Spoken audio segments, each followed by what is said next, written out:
তোরা চল তোরা চল তোরা চল রে চল রে চল তোরা চল তোরা চল তোরা চল রে চল রে চল তোরা রুদ্র মগনে নব উত্থানে মুক্তির কথা বল।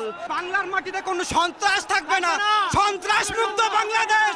আমাদের সাথে সেনাবাহিনী আমাদের হাত দিয়েছেন, সেনাবাহিনী ভাই পুলিশ আমাদের সাপোর্টে আছেন, আমাদের আর কোনো ভয় নেই, আর কোনো ছাত্রলীগ কোনো যুবলীগ কেউ থাকবে না।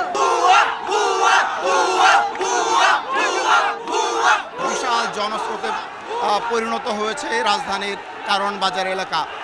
এই এলাকায় আমি যখন 2:30টার দিকে এখানে নামি তখন থেকে একটি মিছিল শাহবাগের উদ্দেশ্যে যাত্রা করে এবং 2:30টা থেকে আধা ঘন্টা ধরে অর্থাৎ প্রায় 3টা পর্যন্ত টানা লোকজন যাচ্ছিল শাহবাগের দিকে। এর 3টা ঠিক পরেই দেখা গেছে যে শাহবাগ থেকে আবার যে এই জনস্রোত তারা হচ্ছে গণভবনের দিকে যাচ্ছেন বলে তারা জানিয়েছেন এবং বেলা 3:30টা পর্যন্ত এই মিছিল চলছেই।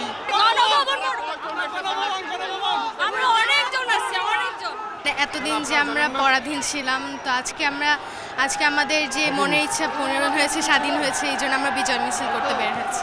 আমি ফার্মগেটে হয়ে সিটি কলেজ দিয়ে ঢাকা ইউনিভার্সিটিতে ছিলাম, এরপর হচ্ছে শাহবাগ দিয়ে এখন হচ্ছে গণভবনের দিকে যাচ্ছে। উনি যে বিতু, এটা উনার লীগ দেখলেই বোঝা যায়। এই যে ছাত্রলীগ, যুবলীগ, ঠিক আছে, এইসব লীগ দেখলেই বোঝা যায়। উনার মন্ত্রিসভা দেখলে বোঝা যায় উনি যে দুর্বল।